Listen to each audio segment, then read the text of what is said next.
بسم الله الرحمن الرحيم الحمد لله رب العالمين والصلاة والسلام على رسول الكريم أما بعد أعوذ بالله السميع العليم من الشيطان الرجيم. قال تعالى: شهر رمضان الذي أنزل فيه القرآن هدى للناس وبينات من الهدى والفرقان فمن شهد منكم الشهر فليصمه ومن كان مريضا أو على سفر فعدة من أيام أخرى يريد الله بكم اليسر ولا يريد بكم العسر ولتكملوا العدة ولتكبروا الله على ما هداكم ولعلكم تشكرون. قال المفسر رحمه الله في تفسير هذه الآية: تلك الأيام شهر رمضان الذي أنزل فيه القرآن. تلکا سے اشارہ پیچھے جو ایام معدودات گزرے ہیں اس کی طرف ہے کہ تمہارے اوپر رمضان کے مہینے کے روزے فرض کیے گئے ہیں، چند دن مختصر ایام معدودات گنے چنے دن تم پر یہ روزے فرض کیے گئے. ان ایام کی طرف اشارہ ہے کہ یہ ایام کون سے ایام ہیں؟ تلک الایام شہر رمضان الذی انزل فیہ القرآن. یہ ایام یہ رمضان کے مہینے کے ایام ہیں، رمضان کے مہینے کے ایام ہیں. شہر معنی مہینہ. شہر کہتے ہیں دو ہلال کے درمیان، ایک ہلال سے دوسرے ہلال کے درمیان جو دن ہوتے ہیں وہ شہر کہلاتا ہے، مہینہ کہلاتا ہے. یعنی اس کے مشہور ہونے کی وجہ سے جب چاند نظر آتا ہے مشہور ہو جاتا ہے، شور شرابہ ہوتا ہے، آواز ہوتی ہے، تو اسی لیے ہلال کہتے ہیں آواز بلند ہونے کو. چاند نظر آتا ہے، آواز ہوتی ہے، بلند ہوتی ہے، تو پھر اس آواز سے اگلی آواز کے ہونے تک یہ مشہور رہتا ہے کہ یہ ایک مہینہ ہے. اس کے بعد رمضان ہے، رمز سے ماخوذ ہے جس کا معنی الرمضاء یعنی حرارت، گرمی کے معنی میں. اس کا نام رمضان کہتے ہیں کہ اس لیے رکھا گیا ہے کہ جب مہینوں کے نام رکھے جا رہے تھے اس وقت رمضان کا مہینہ مطلب یہ گرمی کے دنوں میں تھا، حرارت تھی اس وقت، تو اس لیے اس کا نام جو ہے رمضان رکھا گیا. یا بعض نے کہا ہے کہ یہ گناہوں کو جلا دیتا ہے یہ مہینہ، اس لیے اس کا نام رمضان ہے. واللہ اعلم. شہر رمضان الذی، رمضان کا مہینہ، الذی انزل فیہ القرآن، جس میں قرآن پاک نازل کیا گیا. انزل فیہ القرآن، جس میں قرآن پاک نازل کیا گیا. کہاں سے نازل کیا گیا؟ من اللوح المحفوظ الی السماء الدنیا، لوح محفوظ سے آسمان دنیا کی طرف جس مہینے میں قرآن پاک نازل کیا گیا. فی لیلۃ القدر، لیلۃ القدر میں منہ اس کی طرف سے یعنی اللہ کی جانب سے لیلۃ القدر میں سماء دنیا کی طرف لوح محفوظ سے قرآن پاک نازل کیا گیا. اس آیت میں یہ ہے کہ رمضان کا مہینہ وہ مہینہ ہے جس میں یعنی قرآن پاک نازل کیا گیا، یا وہ ایام جن ایام میں روزے فرض کیے گئے وہ ایام رمضان کے مہینے کے ایام ہیں جس رمضان میں قرآن پاک نازل کیا گیا. اب یہ یہاں پر مؤلف نے یہ جو تفسیر ذکر کی ہے یہ کیوں ذکر کی ہے؟ من اللوح المحفوظ الی السماء الدنیا، یہ اس لیے ذکر کی ہے چونکہ قرآن پاک 23 سال میں نازل ہوا. اللہ کے نبی صلی اللہ علیہ وسلم پر قرآن پاک ایک دن میں نازل نہیں ہوا یا کسی خاص مہینے میں نازل نہیں ہوا، بلکہ مکمل یہ 23 برس میں قرآن پاک کا نزول ہوا. یہ چیز بالکل معروف مشہور ہے. اور تو یہاں پر شہر رمضان کی بات ہے کہ رمضان مبارک میں قرآن پاک نازل ہوا. تو دونوں میں تطبیق کے لیے یہ اثر ذکر کیا ہے. ابن عباس رضی اللہ عنہ سے یہ اثر مروی ہے کہ لوح محفوظ سے اللہ تعالیٰ نے لوح محفوظ میں جس میں سب چیز لکھی ہوئی ہے، انسان کی تقدیر قیامت تک جو کچھ بھی ہونے والا سب چیز میں لکھی ہوئی ہے، تو وہیں سے اللہ تعالیٰ نے آسمان دنیا پر ایک گھر ہے جسے بیت العزہ کہا جاتا ہے، تو وہاں پر اللہ تعالیٰ نے یہ نازل کیا رمضان کے مہینے میں. اور رمضان کے مہینے میں بھی لیلۃ القدر میں یہ قرآن پاک نازل ہوا.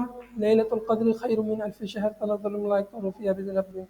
اس مہینے میں جو ہے قرآن پاک نازل ہوا اور خاص رات میں نازل ہوا. تو یہ کب یہ رات میں نازل ہوا؟ رمضان کے مہینے میں مکمل طور پر لوح محفوظ سے آسمان دنیا بیت العزہ پہ نازل ہوا. پھر وہاں سے جبریل امین اللہ کے حکم سے بقدر ضرورت حسب ضرورت اللہ کے نبی صلی اللہ علیہ وسلم پر لے کر دھیرے دھیرے اترتے رہے اور نازل کرتے رہے۔ انزلہ نازل کیا گیا، کوئی چیز نازل کہاں سے ہوتی ہے؟ اوپر سے نازل ہوتی ہے، اوپر سے نازل ہوتی ہے۔ اس میں بھی دلالت ہے اللہ رب العالمین کی صفت علو پر، اس میں بھی دلالت ہے چونکہ قرآن اللہ کا کلام ہے، اوپر سے نازل ہو رہا ہے تو مطلب اللہ اوپر ہے، نیچے نہیں ہے۔ اللہ، جو لوگ کہتے ہیں اللہ ہر جگہ ہے، نیچے بھی ہے اوپر بھی ہے، تو یہ درست نہیں۔ اللہ اوپر ہے، اللہ سب سے اوپر ہے، اللہ سب سے بڑا ہے، اللہ سب سے اوپر ہے، اللہ سے اوپر کوئی نہیں ہے۔ تو اللہ کی صفت ہے صفت علو۔ تو اس آیت سے معلوم ہوا کہ قرآن پاک رمضان کے مہینے میں نازل کیا گیا۔ اس آیت کی تفسیر میں مفسرین کا دوسرا قول یہ ہے کہ قرآن پاک کے نزول کی ابتدا ہوئی رمضان میں۔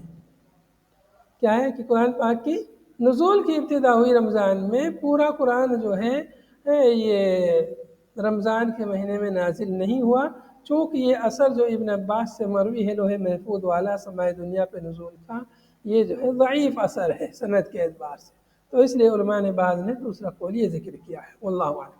آگے دیکھیں گے ہدی للناس، اس حال میں کہ یہ قرآن لوگوں کے لیے ہدایت ہے، رہنمائی ہے، لوگوں کی گائیڈ کرنے والا ہے۔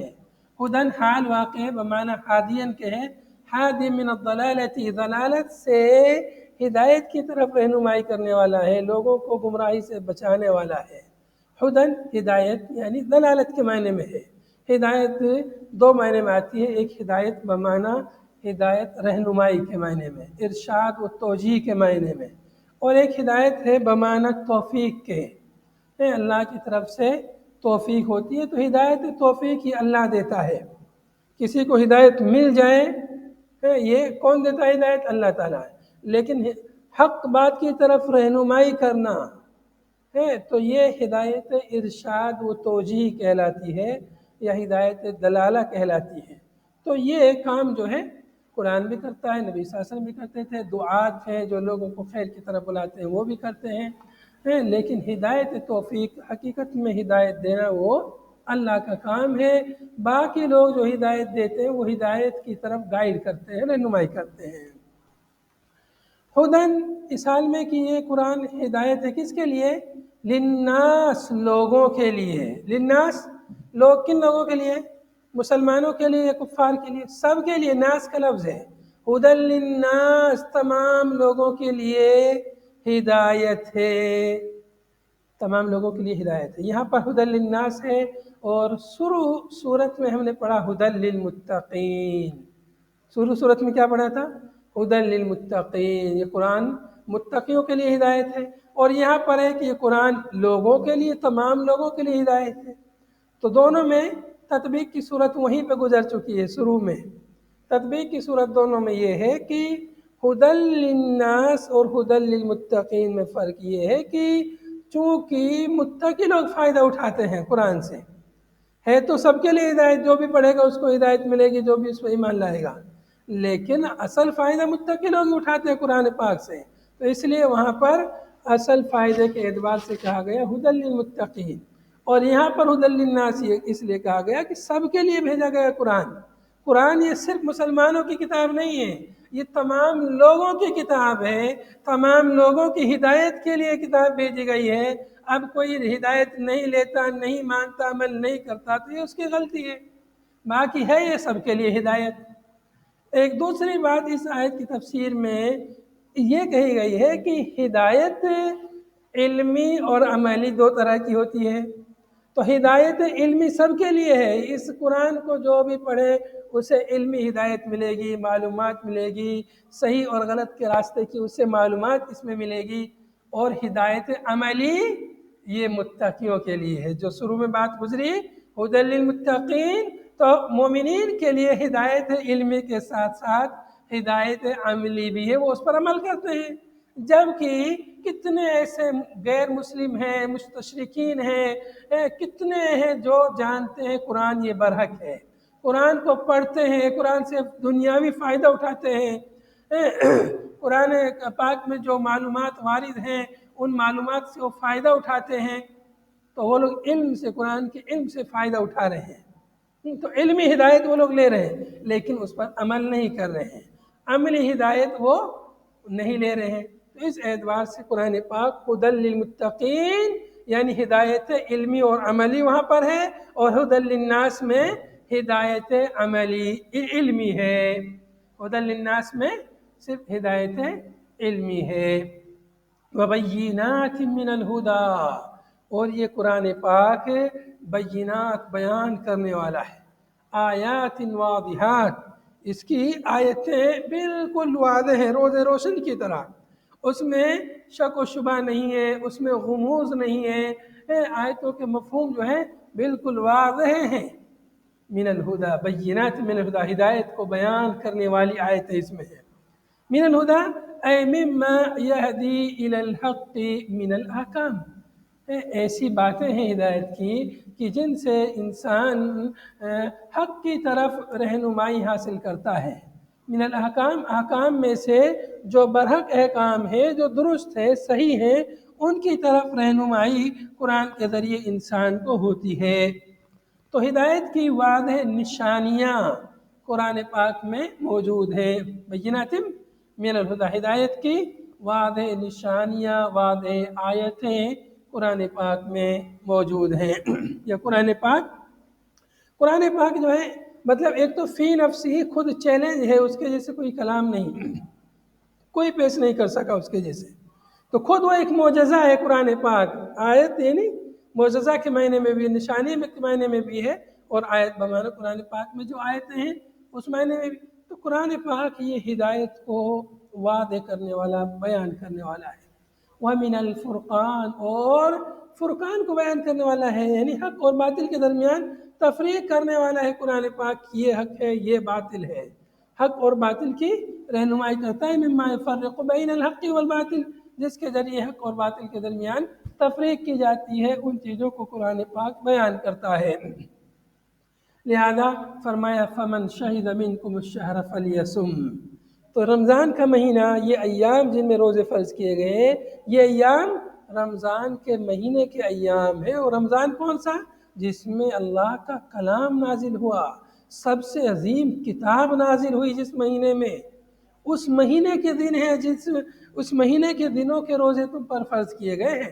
مطلب عام دنوں کے روزے فرض نہیں ہیں، بلکہ یہ بہت مقدس اور فضیلت والے دن ہیں، اس لیے کہ اللہ کا کلام اس مہینے میں نازل ہوا، اس لیے تم ان کے روزوں کو رکھو۔ فمن شہد منکم الشہر، جو بھی تم میں سے حاضر ہو اس مہینے میں، فلیصم، چاہیے کہ وہ روزہ رکھے۔ شہید بمن حضر، جو بھی حاضر ہو، منکم، تم میں سے، الشہر، اس مہینے میں، یعنی جو بھی مہینہ پالے، تم میں سے جو بھی مہینہ پالے، فلیصم ہو، چاہیے کہ وہ اس مہینے کے روزے رکھے۔ ومن کان مریضا، اور جو شخص مریض ہے، بیمار ہے، رمضان کا مہینہ پا لیا لیکن بیمار ہے، او علی سفر، یا وہ سفر پہ ہے، فعدۃ من ایام اخر، تو چاہیے کہ وہ دیگر ایام میں ان روزوں کو رکھ لے۔ فعدۃ یعنی فعلیہ عدہ، اس کے اوپر اتنی ہی تعداد روزہ رکھنا ہے جتنا اس نے چھوڑ دیا، من ایام اخر، دیگر ایام میں، رمضان کے بعد میں اپنے روزوں کی وہ قضا کر لے۔ مطلب یہ ہوا تقدم مثل، اس کے جیسے پیچھے اوپر آیت گزر چکی ہے یہاں پر، اس لیے اس کی تفسیر مؤلف نے ذکر نہیں کی ہے۔ یہاں پر آپ دیکھیں گے فمن كان منكم مريضا او على سفر فعدة من ایام اخر، یہاں تفسیر گزر چکی ہے، اس لیے مؤلف نے دوبارہ تفسیر ذکر نہیں کی ہے۔ وقرر، جب یہاں گزر چکی ہے تفسیر یہ آیت، تو دوبارہ آیت کو کیوں لائے ہیں؟ جب آیت ابھی گزری ہے تھوڑی پہلے، تو دوبارہ پھر کیوں آئی آیت ہے؟ تو کہہ رہے ہیں وقرر لئلا يتوهم نسخه بتعمیم من شہدہ، اس کو مکرر دوبارہ اس لیے ذکر کیا ہے تاکہ یہ وہم نہ ہو کہ یہ آیت، یہ حکم منسوخ ہو گیا ہے من شہدہ کی تعمیم سے۔ بات کو غور سے سمجھیے، پیچھے یہ حکم گزرا ہے جو تم میں سے بیمار ہو یا سفر میں ہو تو وہ اپنا روزہ بعد میں رکھ لے، تو یہ پیچھے گزرا ہے۔ اب اس کے بعد میں یہ آیت آئی فمن شہد منکم الشہر فلیصم، جو بھی تم میں سے رمضان کا مہینہ پائے وہ چاہیے کہ روزہ رکھے۔ اب اگر یہ ومن کان مریضا او علی سفر یہ بات یہاں نہیں آتی تو لوگ یہ سمجھتے ہیں کہ یہ حکم پہلے تھا، اب یہ منسوخ ہو گیا ہے۔ کیا سمجھتے ہیں؟ کیونکہ یہاں پر ایک جو بھی رمضان کا مہینہ پائے وہ روزہ رکھے، جو بھی رمضان کا مہینہ پائے، جو شخص بھی رمضان کا مہینہ پائے، جو بھی رمضان کے مہینے میں حاضر رہے، چاہے وہ بیمار ہو چاہے وہ مسافر ہو، سب اس حکم میں آ گئے۔ جو بھی رمضان کے مہینے میں حاضر رہے یا جو بھی جس کو بھی رمضان کا مہینہ مل جائے، تو اس میں تو وہ بھی مریض بیمار سب آ گئے، تو فلیصم حکم ایک چاہیے کہ وہ روزہ رکھے۔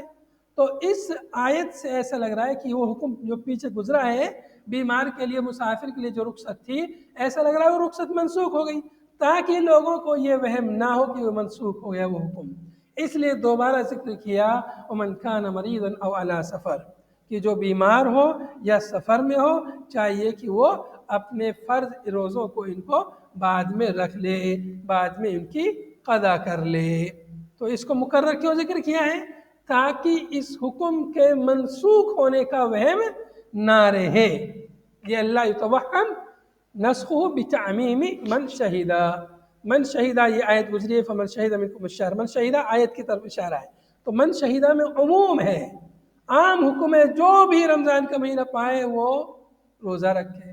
تو اس عام حکم میں مریض بیمار سب داخل ہیں، مسافر بھی داخل ہیں، تو لیکن اس کے لیے رخصت ہے۔ اس رخصت کو آگے دوبارہ بیان کر دیا کہ اس کی رخصت ابھی بھی باقی ہے، منسوخ نہیں ہے۔ یرید اللہ بکم اليسر ولا یرید بکم العسر، اللہ تعالیٰ تمہارے ساتھ کیا چاہتا ہے؟ آسانی چاہتا ہے۔ یرید اللہ بکم اليسر، اللہ تمہارے ساتھ آسانی کا معاملہ کرنا چاہتا ہے۔ ولا یرید بکم العسر، اور اللہ تعالیٰ تمہارے لیے مشکل نہیں چاہتا، مشکل کا معاملہ نہیں چاہتا، کتنا مشکل کوئی فرض کر دیا جائے کہ تم ادائی نہ کر پاؤ، نہیں، اللہ تعالیٰ نے اتنی رعایت کی ہے ہماری، ہم غور کریں۔ دیکھیے نماز جیسے فرض کی ہے تو نماز میں کتنی ہمارے لیے رعایت کی ہے۔ اگر ہم بیمار ہیں، کھڑے ہو کے نہیں پڑھ سکتے، بیٹھ کے پڑھ لیں، بیٹھ کے نہیں تو لیٹ کر پڑھ لیں، لیٹ کے نہیں تو سارے سے پڑھ لیں، لیکن پڑھیں نماز کو معاف نہیں کیا ہے، نماز پڑھنی ہے ہر حال میں۔ تو لیکن اللہ نے ہماری حالت کی رعایت کی ہے۔ اگر ہم سفر میں ہیں تو نماز کو ہمارے لیے قصر کر دیا ہے کہ انسان جلدی میں رہتا ہے سفر میں، تو چلو تھوڑی نماز پڑھ لو، زیادہ نہیں پڑھ سکتے، کتنی اللہ نے رعایت کی ہے۔ ایسے ہی روزے میں بھی اللہ نے ہمارے ساتھ رعایت کی، بیمار ہیں ابھی نہیں رکھ سکتے تو چلو ٹھیک ہے مت رکھو، ابھی بعد میں رکھ لینا۔ سفر میں مسافر ہیں، سحری کی افطاری کی پریشانیاں وغیرہ ہیں تو اب سفر میں نہیں رکھ سکتے تو چلو بعد میں رکھ لینا۔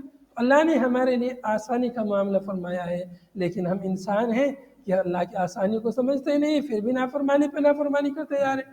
وَلِذَا أَبَاحَ لَكُمْ الْفِطْرَ فِي الْمَرَضِ وَالسَّفَرِ، اسی لیے اللہ نے تمہارے لیے فطر کو مباح قرار دیا۔ فطر یعنی روزہ نہ رکھنے کو اللہ نے آپ کے لیے مباح قرار دیا، مرض میں اور سفر میں، بیماری کی حالت میں اور سفر میں افطار یعنی روزہ نہ رکھنے کو مباح قرار دیا کہ چلو مرض اور بیماری میں مت رکھو، سفر میں مت رکھو، بعد میں رکھ لینا۔ وَلِكَوْنِ ذَلِكَ فِي مَعْنَى الْعِلَّةِ أَيْضًا لِلْأَمْرِ بِالصَّوْمِ، اور اس وجہ سے کہ یہ جو آیت ہے یرید اللہ بکم اليسر ولا یرید بکم، یہ علت کے معنی میں بھی ہے، یہ علت کے معنی میں ہے۔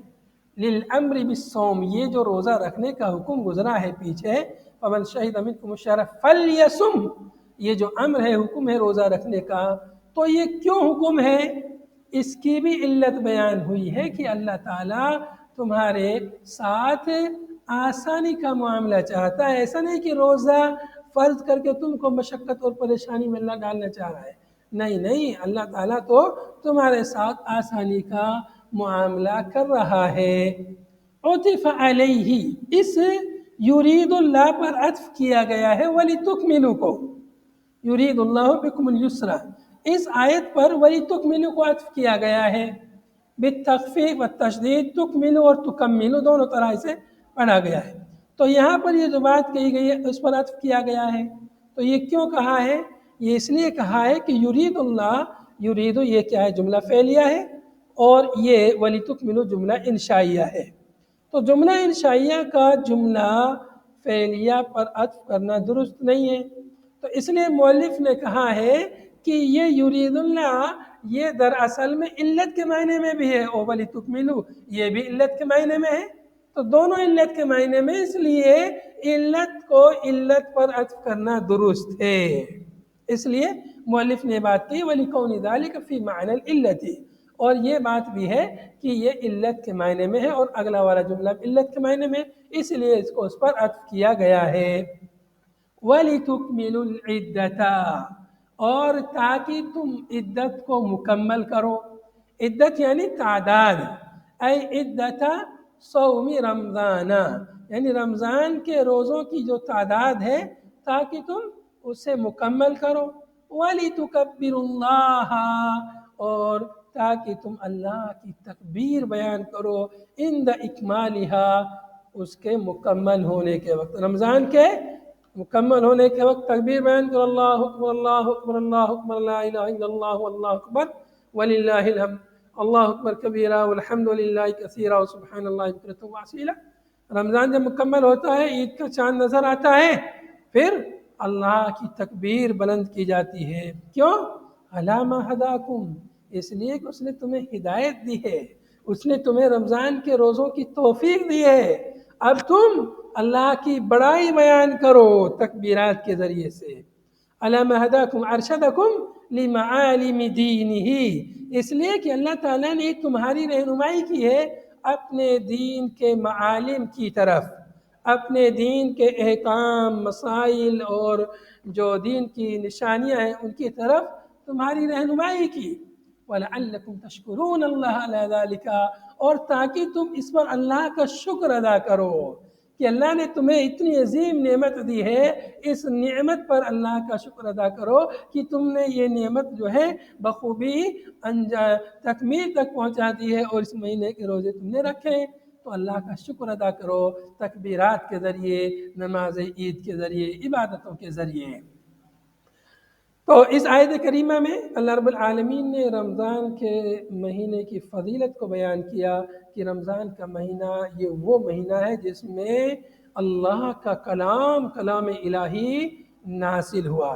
اس میں یہ بھی معلوم ہوا کہ اللہ رب العالمین اوپر ہے، اسی لیے اللہ کا کلام اوپر سے نیچے نازل ہوا۔ اگر اللہ اوپر نہیں ہوتا، ہر جگہ ہوتا، نیچے بھی ہوتا، جیسے بدعتی لوگ کہتے ہیں، اگر ایسا ہوتا تو انزلہ کا لفظ نہیں کہتے اس کے لیے، پھر نیچے سے کوئی چیز ملے گی تو اس کو کیا کہیں گے؟ نیچے نازل ہوا ہے، ایسا تو کوئی بھی نہیں کہتا۔ تو اس طرح معلوم ہوا اللہ کی صفت علو بھی ہمیں یہاں سے معلوم ہوئی۔ قرآن پاک کے متعدد اوصاف معلوم ہوئے کہ قرآن پاک ہادی ہے، فرقان ہے، حق و باطل کے درمیان فرق کرنے والا ہے، اور قرآن پاک کا مہینہ، رمضان کا مہینہ، یہ قرآن کا بھی مہینہ ہے۔ اس اعتبار سے قرآن اور رمضان کا گہرا تعلق ہے کہ جس مہینے میں قرآن نازل ہوا تو اس مہینے میں اس کو زیادہ سے زیادہ پڑھنا چاہیے۔ اور ہمیں علت بھی معلوم ہوئی کہ روزے کیوں فرض ہیں، ہمیں اللہ تعالیٰ کی طرف سے دی ہوئی آسانیاں بھی معلوم ہوئی کہ اللہ تعالیٰ اپنے بندوں پر کس قدر آسانیاں فرماتا ہے۔ آگے جو آیت ہے، یہ آیت جو ہے رمضان کے مسائل کے درمیان میں یہ آیت آئی، یہ بھی رمضان سے متعلق آیت ہے، اس کے پہلے والی بھی روزے سے متعلق تھی، اس کے بعد والی بھی آیت جو ہے روزوں سے متعلق ہے، لیکن یہ آیت کا تعلق بظاہر روزے سے نہیں ہے، تو یہاں پہ کیوں آئی ہے اس کو دیکھیں گے۔ وَسَأَلَ جَمَاعَةٌ النَّبِيَّ صلی اللہ علیہ وسلم، ایک جماعت نے نبی صلی اللہ علیہ وسلم سے سوال کیا، اَقَرِيبٌ رَبُّنَا فَنُنَاجِيَهُ أَمْ بَعِيدٌ فَنُنَادِيَهُ، لوگوں نے سوال کیا نبی صلی اللہ علیہ وسلم سے کہ ہمارا رب ہم سے قریب ہے یا دور ہے؟ اگر قریب ہے فَنُنَاجِيهِ، تو پھر ہم اس کو سرگوشی کریں، چپکے چپکے پکاریں، اور اگر دور ہے ہمارا رب ہم سے تو ہم چلا چلا کے پکاریں، اس کو ندا دے کے آواز کے ساتھ پکاریں، یا اللہ بلند آواز سے، اور اگر چپکے چپکے اگر ہمارا رب قریب ہے تو ہماری چپکی چپکی آواز کو بھی سن لے گا۔ تو یہ سوال کیا، تو یہ آیت نازل ہوئی فنزل، تو یہ آیت نازل ہوئی وَإِذَا سَأَلَكَ عِبَادِي عَنِّي فَإِنِّي قَرِيبٌ، اور جب آپ سے میرے بندے پوچھے، ماضی کا صیغہ ہے لیکن ہم مضارع کا ترجمہ کر رہے ہیں، مستقبل کا ترجمہ کر رہے ہیں کہ جب میرے بندے آپ سے سوال کریں، جب میرے بندے آپ سے سوال کریں انی، میرے بارے میں، فإنی قریب، تو یہاں پر قل محذوف ہے، کہہ دیجئے میں قریب ہوں، کل کیوں نہیں کہا؟ علماء لغت نے اور اہل بلاغہ نے یہاں پر ایک بلاغت کا ایک پوائنٹ ذکر کیا ہے. وہ پوائنٹ کیا ہے کہ دعا عبادت کا مغز ہے، اصل عبادت دعا ہے، اور یہاں پر دعا کا اس آیت میں ذکر ہے. وَإِذَا سَأَلَكَ عِبَادِي عَنِّي فَإِنِّي قَرِيبٌ أُجِيبُ دَعْوَةَ الدَّاعِ إِذَا دَعَانِ. جب دعوت کرنے والا، دعا کرنے والا جب دعا کرتا ہے تو میں اس کی دعا کو قبول کرتا ہوں.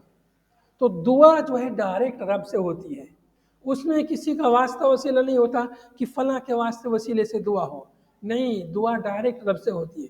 تو اس لیے اللہ تعالیٰ نے یہاں پر کل کا واسطہ بھی نہیں لگایا، جبکہ قرآن پاک میں دیگر مقامات پر جہاں پر بھی سالک کا لفظ ہے اس کے بعد اللہ نے کل کہا ہے. وَيَسْأَلُونَكَ عَنِ الْخَمْرِ وَيَسْأَلُونَكَ عَنِ الْأَهِلَّةِ قُلْ هِيَ مَوَاقِيتُ وَيَسْأَلُونَكَ مَاذَا يُنْفِقُونَ قُلْ. ہر جگہ جو ہے یسألون کے بعد کل کہا ہے، لیکن یہاں پر قل نہیں کہا. اے نبی کہہ دیجیے، یہ نہیں کہا، حالانکہ وہ بھی وہاں محذوف ہے. تو اس کو اس لیے ذکر نہیں کیا کہ تاکہ اس میں اشارہ مل جائے کہ دعا میں کوئی واسطہ وسیلہ نہیں ہوتا، دعا ڈائریکٹ رب سے ہوتی ہے. دیکھیے یہاں پر دیکھیے اللہ فرماتا ہے جب میرے بندے میرے بارے میں آپ سے پوچھے اے نبی صلی اللہ علیہ وسلم تو آپ کہہ دیجئے فإنی قریب، میں قریب ہوں، منہم، ان سے. کیسے قریب ہوں؟ بعلمی، اپنے علم کے ذریعے سے. فأخبرهم بذلک، تو انہیں اس چیز کی خبر دے دیجئے. اور دوسری آیت میں ہے، قرآن پاک کی دوسری آیت میں ہے کہ نحن اقرب الیہ من حبل الورید، ہم ان کی شہرگ سے بھی زیادہ قریب ہیں. گردن میں جو شہرگ ہوتی ہے، جو کٹ جاتی ہے تو انسان مر جاتا ہے، کوئی بھی جاندار مر جاتا ہے، شہرگ کٹ جاتی ہے تو شہرگ سے بھی زیادہ اللہ قریب ہے. تو کیسے قریب ہے؟ ایسے قریب ہے کہ ہمیں ہماری شہرگ کے بارے میں بھی صحیح سے نہیں پتہ ہے، ہمارے اندر کیا کیا اس کے بارے میں ہمیں نہیں پتہ ہے، اللہ کو پتہ ہے. اللہ 7 آسمانوں کے اوپر، عرش کے اوپر ہے، اتنی اوپر ہونے کے باوجود بھی اس کو ہماری شہرگ اور اندر تک کی ہر چیز کا علم ہے، ہمیں علم نہیں ہے. لوگ کہتے ہیں حاضر و ناظر، یہ اصطلاح بھی درست نہیں ہے. کچھ لوگ اللہ کے لیے، نبی صلی اللہ علیہ وسلم کے لیے کہتے ہیں نبی صلی اللہ علیہ وسلم یہ حاضر ناظر، نعوذ باللہ. یہ حاضر ناظر والی اصطلاح یہ کہیں نہیں ہے قرآن حدیث میں. ناظر تو ٹھیک ہے، اللہ تعالیٰ دیکھ رہا ہے وہاں سے، لیکن حاضر والی اصطلاح یہ درست نہیں ہے. یہ بھی بہت مشہور متداول ہمارے لوگوں میں. اللہ تعالیٰ ہر جگہ حاضر و ناظر ہے، حاضر نہیں ہے. حاضر اگر ہے یہاں کوئی، جیسے آپ یہاں حاضر ہیں تو آپ کو یہاں کے بارے میں علم ہے، تو یہ کوئی کمال تھوڑی ہے. آپ حاضر ہیں، آپ کو پتہ ہے. کمال تو یہ کہ آپ حاضر نہیں پھر آپ کو پتہ ہو. تو اللہ یہاں حاضر نہیں ہے، اللہ 7 آسمانوں کے اوپر ہے، لیکن اس کے باوجود بھی اس کو یہاں کا علم ہے، ہر جگہ کا علم ہے. کمال یہ ہے. تو حاضر ماننے میں ہم اللہ کے لیے مطلب کوئی اچھی چیز ثابت نہیں کر رہے ہیں، اس میں کوئی کمال ثابت نہیں کر رہے ہیں، کوئی خوبی نہیں ہے. خوبی تو یہ ہے کہ اللہ حاضر نہیں پھر بھی اس کو ہر چیز کا علم ہے. اور کہیں بھی قرآن و حدیث میں اللہ کے لیے یہ صفت موجود نہیں ہے حاضر والی. ٹھیک ہے. تو یہاں پر یہ بات ہوئی جب میرے بندے میرے بارے میں مجھ سے پوچھیں تو کہہ دیجئے میں قریب ہوں. کتنا قریب ہے؟ اس کی وجہ دوسری آیت میں شہرگ سے بھی زیادہ قریب ہوں. اور جو قریب ہوتا ہے تو قریب ہوتا ہے جو کیا اس کے لیے وسیلہ لگایا جاتا ہے؟ ارے آپ کا کوئی قریبی ہے، بہت قریبی ہے، جیسے ہر انسان کی بیوی اس کے بہت قریب ہوتی ہے. اب بیوی سے کچھ کام کروانا ہے تو کوئی واسطہ وسیلہ لگاؤ گے؟ یا کوئی بیوی اپنے شوہر سے کوئی کام کرائے تو بیوی اپنے شوہر کے پاس کوئی واسطہ وسیلہ لے کے جائے گی؟ کیوں؟ اس سے میاں بیوی سب سے زیادہ ایک دوسرے سے قریب ہوتے ہیں. تو اتنا قریب ہوتے ہیں، اللہ تعالیٰ تو شہرگ سے بھی زیادہ قریب ہے، ان سے بھی زیادہ قریب ہے. تو جو اتنا قریب ہوتا ہے پھر اس کے بیچ میں اگر کوئی واسطہ وسیلہ لگاتا ہے تو پھر وہ ناراض ہو جاتا ہے اس کا قریبی. آپ کی بیوی اگر واسطہ لگائے آپ کے دوست کا اور کہے کہ آپ کے دوست سے کہے کہ میرے شوہر سے کہہ دو میرے لیے فلاں کام کر دے، میرے لیے فلاں چیز دے دے، آپ کے بہت گہرے دوست ہیں، وہ دوست اگر آپ کے اس کے پاس جائے گا، اس کے شوہر کے پاس، تو شوہر ناراض ہو جائے گا بیوی سے. ارے تو اس کو بیچ میں کیوں لے کے آئی ہے؟ ارے تو مجھ سے خود کیوں نہیں کہتی ڈائریکٹ؟ تو انسان بھی واسطے وسیلوں کو پسند نہیں کرتا ہے اپنے لیے. تو اللہ کی ذات تو بہت عظیم ہے. خود اس چیز کو آپ معاشرے سماج میں دیکھیں گے، بہت سارے لوگ بیچ میں واسطے وسیلوں کو جب لے کے آتے ہیں ناراض ہو جاتے ہیں، بولے اس کو لانے کی کیا ضرورت ہے؟ تم خود کیوں نہیں آ گئے؟ تم مجھے جانتے ہو اچھے سے، پھر اس کو لانے کی کیا ضرورت ہے؟ تو واسطہ وسیلہ یہ کوئی اچھی چیز نہیں ہے، اور جو کام ڈائریکٹ ہوتا ہے ڈائریکٹ ہو سکتا ہے، اس میں اگر واسطہ وسیلے لگائیں گے تو ظاہر سی بات وہ کام دیر سے ہوگا، ہوگا بھی نہیں ہوگا کیا پتہ۔ تو دعا عبادت ہے اور اللہ قریب ہے، جب قریب ہے تو بیچ میں واسطے وسیلے کی ضرورت نہیں ہے۔ آگے آیت کو انشاءاللہ اگلے درس میں مکمل کریں گے، چونکہ آیت میں بھی بہت کچھ باقی ہے اور وقت ختم ہو چکا ہے۔ هذا صلی اللہ علیہ وسلم علی نبینا محمد وعلی آلہ وصحبہ اجمعین، سبحانک اللہم وبحمدک، نشہد ان لا الہ الا انت، نستغفرک ونتوب الیک۔ السلام علیکم ورحمۃ اللہ۔